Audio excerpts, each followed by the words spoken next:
भारतीय संविधान का अनुच्छेद 19 हम सभी भारतीय नागरिकों को विचारों की अभिव्यक्ति की स्वतंत्रता देता है। इसलिए हम सभी को चाहिए कि हम निडर होकर के, निर्भय होकर के, जो धर्म संगत बात है, जो न्याय संगत बात है, उसको तार्किक दृष्टि से और बहुत ही मजबूती के साथ समाज के सामने प्रस्तुत करें। अपनी बात को रखने में हमें संकोच नहीं करना चाहिए और ये अधिकार हमें हमारे भारतीय संविधान ने दिया है, क्योंकि हम भी भारत देश के स्वतंत्र नागरिक हैं। हमें भी अपने राष्ट्र पर गौरवान्वित होने का अवसर मिलना चाहिए। इसलिए निडर होकर के अपनी बात रखना धर्म संगत है, न्याय संगत है। जो व्यक्ति जिस क्षेत्र में है, अपने उस क्षेत्र में उसको बात कहने का पूरा अधिकार है। ये स्वतंत्रता हमारे संविधान ने हमें दी हुई है। तो चर्चा करते हैं। इस समय बहुत ही भव्य और दिव्य तरीके से कुंभ पर्व प्रयागराज में चल रहा है। जैसा कि हमने पूर्व वीडियो में भी बताया था कि प्रत्येक 12 वर्ष के बाद पूर्ण कुंभ होता है और प्रत्येक 3 वर्ष के बाद अर्ध कुंभ। तो इसी कुंभ पर्व में कुछ ऐसी अप्रत्याशित घटनाएं देखने को मिल रही हैं, जिससे हमें अपने सनातन धर्म पर कुछ आगत संकट दिखाई दे रहे हैं। और यदि आप जानबूझकर इनको नहीं देख पा रहे हैं या देख करके भी आप मौन होकर के बैठे हैं, तो मैं इसे कायरता करूंगा, क्योंकि जो वर्तमान में हो रहा है ऐसा पहले कभी नहीं हुआ। प्रयागराज में जो कुंभ के बारे में हमारे गोस्वामी जी ने श्री रामचरितमानस में लिखा है कि माघ मकर गत रवि जब होई तीरथ पति आव सब कोई।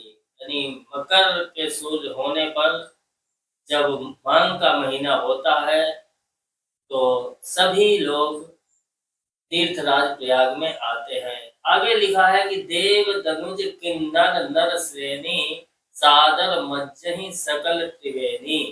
देवता राक्षस, जो देवताओं की अन्य जातियां हैं, किन्नर गंधर्व मनुष्य, ये सभी आकर के श्रद्धा पूर्वक त्रिवेणी यानी प्रयागराज में गंगा यमुना सरस्वती की पवित्र निर्मल धाराओं में स्नान करते हैं।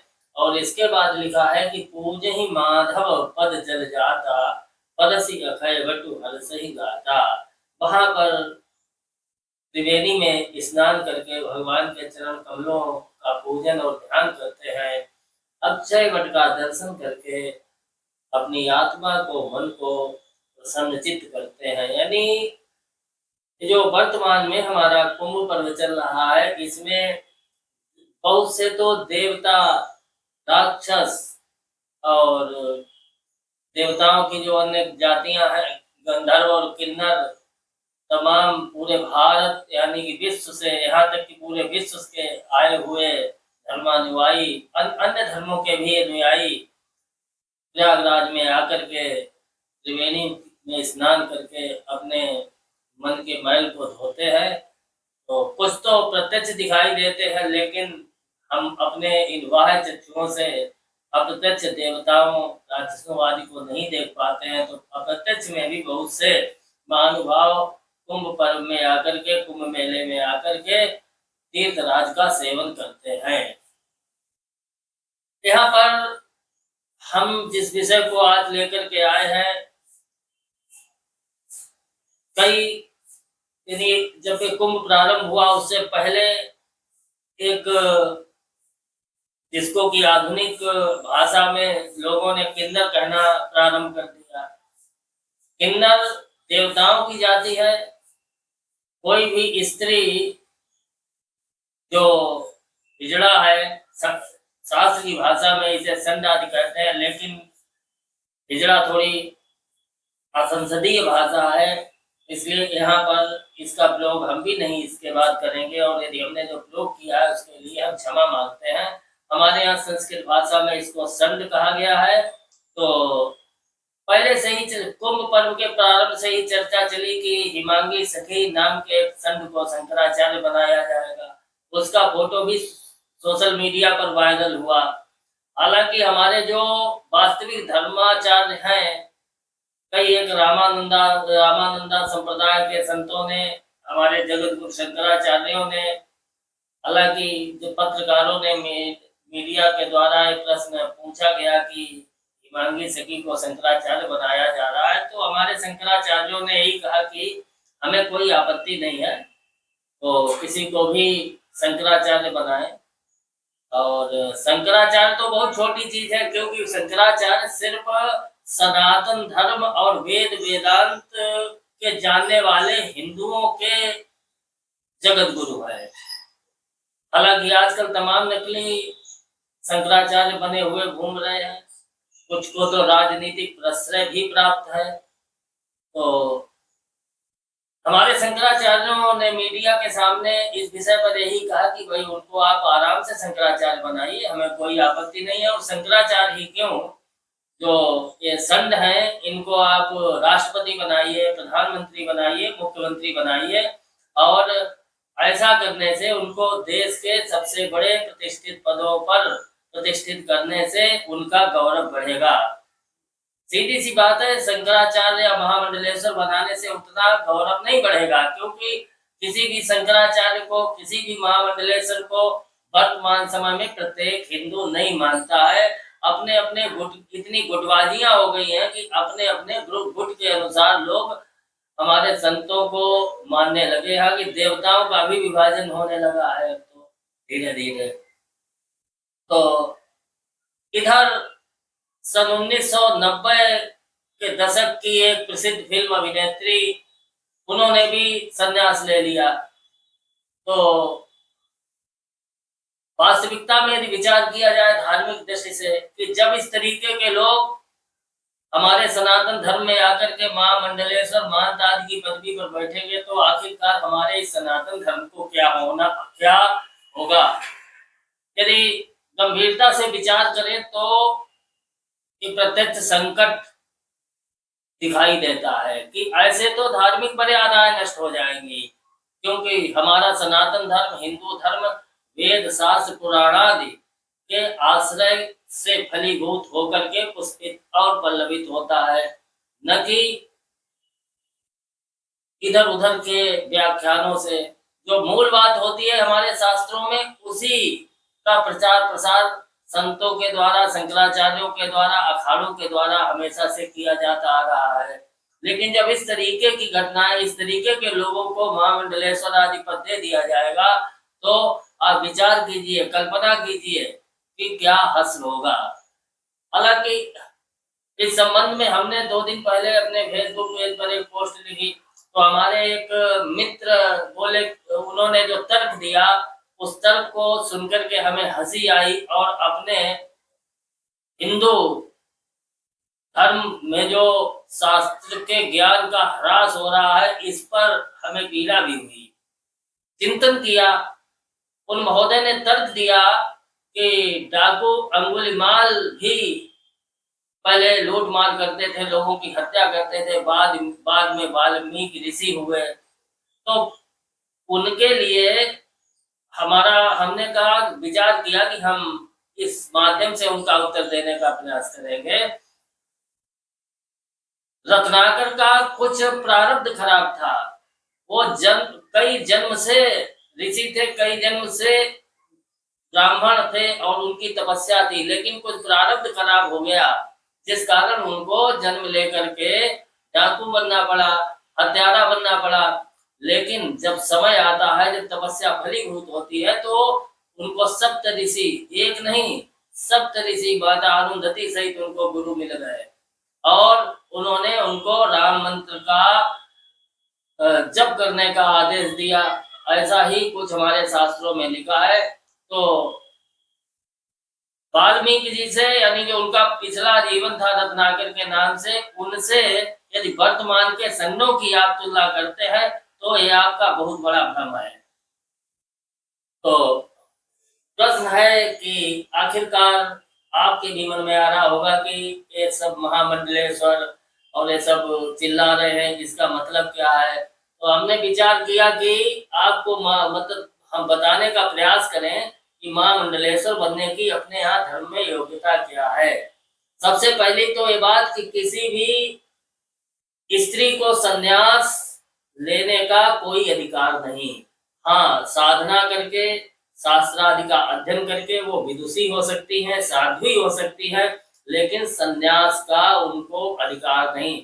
संन्यास कहते हैं कि जिसमें व्यक्ति ने स्वतः गुरु की आज्ञा से अपना पिंडदान कर दिया हो और उसको इस शरीर से अब कोई लेना देना न हो। लेकिन अब वर्तमान की बात यदि करेंगे तो बहुत अधिक पीड़ादायक शब्द निकलेंगे, उचित नहीं। इसलिए उसी विषय पर कि आखिरकार महामंडलेश्वर बनने की हमारे धर्म में योग्यता क्या है। सबसे पहले तो ब्राह्मण कुल में उसका जन्म होना चाहिए, उसके बाद आगम निगम पुराण आदि का उसने अध्ययन अनुशीलन किया हो, फिर किसी योग्य जो अखाड़े से संबंधित गुरुजन हैं उनके द्वारा उन्होंने ब्रह्मचर्य दीक्षा ली हो, उनका अखाड़ा परंपरा के अनुसार नामकरण किया गया हो और फिर योग्य गुरु के मार्गदर्शन में उन्होंने उपासना, देव उपासना और गुरु भक्ति की हो। इसके बाद विधिवत वेद वेदांत का अध्ययन करने के बाद उनको महंत की पदवी मिलती है और महंत के बाद मंडलेश्वर की पदवी मिलती है और मंडलेश्वर की पदवी मिलने के बाद जब तपस्या और ज्ञान में अधिक वृद्धि हो जाती है तो महामंडलेश्वर की पदवी मिलती है। पुनः किसी भी हिजड़े, हम पुनः यह शब्द जो हमारे मुंह से निकल गया इसके लिए क्षमा चाहते हैं, किसी भी संत को एक पद मिलना शास्त्रीय दृष्टि से कहीं से भी संभव नहीं है। बहुत पहले से जो एक लक्ष्मी नारायण त्रिपाठी नाम के संत महोदय को जूना अखाड़े के द्वारा मान्यता मिल गई। अब वो उन्होंने कथित किन्नर नाम का अखाड़ा बना करके बना लिया और आज वे उस पर महामंडलेश्वर के पद पर प्रतिष्ठित है। अभी जैसा कि हमने वीडियो के प्रारंभ में बताया कि प्रयागराज कुंभ से पूर्व हिमांगी सखी को शंकराचार्य बनाने की मीडिया के द्वारा जोर शोर की खबरें आई। अब वो बन गई हैं या नहीं बनी है इस बारे में हमें विधिवत जानकारी नहीं, लेकिन जो अभी एक दो दिन पूर्व की घटना हुई, 1990 के दशक की एक प्रसिद्ध फिल्म अभिनेत्री ममता कुलकर्णी, उनको भी इसी जो कथित किन्नर अखाड़ा है उनकी महामंडलेश्वर द्वारा महामंडलेश्वर की पदवी दे दी गई। उनका पुराना नाम था ममता कुलकर्णी और अब उनका नया नाम हो गया एमआई ममता नंदगिरी। अब वे भी महामंडलेश्वर बनकर के हमारे हिंदू समाज का, हमारे सनातन धर्म का मार्गदर्शन करेंगी। समस्या शायद आपको नहीं दिखाई दे रही, लेकिन भविष्य में जब हमारे देव भाषाओं का वैसे भी बहुत लोप हो रहा है, हमारी सरकारें बहुत ज्यादा संस्कृत और पुराणादि विषयों पर विशेष ध्यान नहीं दे रही हैं, संस्कृत महाविद्यालय और माध्यमिक विद्यालय बंद होते चले जा रहे हैं, नई नियुक्तियां नहीं हो रही, तो जो संस्कृत शिक्षा का धीरे धीरे अभाव होता जा रहा है और इसके बाद जो वर्तमान में इस तरीके की जो अखाड़ों आदि की जो परंपरा के द्वारा महामंडलेश्वर बनाए जा रहे हैं, तो सनातन धर्म की व्यवस्था किसके हाथ में होगी? आखिर जिम्मेदार कौन है? इसका विचार हमें करना होगा, हमें जागरूक रहना होगा अपने धर्म के प्रति, हमें खुद में अपना चिंतन करना चाहिए कि आखिर ये सब हमारे ऊपर, हमारे सनातन धर्म के ऊपर कौन सी विदेशी ताकतें सब थोप रही हैं। कहीं हमारे जो अखाड़े हैं, इनके जो महंत आदि है किसी विदेशी शक्तियों से तो नहीं मिले हुए हैं जो हमारे सनातन धर्म को दूषित करने का कुत्सित प्रयास कर रहे हैं। इसलिए हम सभी सनातन धर्मियों को इस विषय पर जागरूक रहना होगा, सावधान रहना होगा और निडर होकर, जैसा कि हमने पूर्व में बताया अभी कि हमारे संविधान ने हमको अपनी अभिव्यक्ति का अधिकार दिया हुआ है, तो निर्भय होकर के हमें अपनी बात कहनी होगी। हालाँकि हो सकता है कि सत्य बात कहने पर, सत्य का आचरण करने पर आपके अनुयायी कम हो जाएँ, आपके पास लोगों के आने वालों की भीड़ कम हो जाए, लेकिन हमारा कर्तव्य यही है, हम सभी सनातन धर्मी हिंदुओं का कर्तव्य यही होना चाहिए कि हम अपनी धर्म संगत जो बात है, उसका जो सत्यता है, उसका अनुपालन करें और उसी सत्यता का समाज के सामने प्रस्तुतिकरण जोरदार तरीके से करें। और इसी के साथ आज की इस विषय को हम यहीं समाप्त करते हैं। आप भी विचार करिए, मनन करिए और यदि इस विषय पर आप अपने विचार साझा करना चाहते हैं तो हमें कमेंट बॉक्स में लिख कर के भेजिए। हम आपके विचारों का स्वागत करेंगे। धन्यवाद।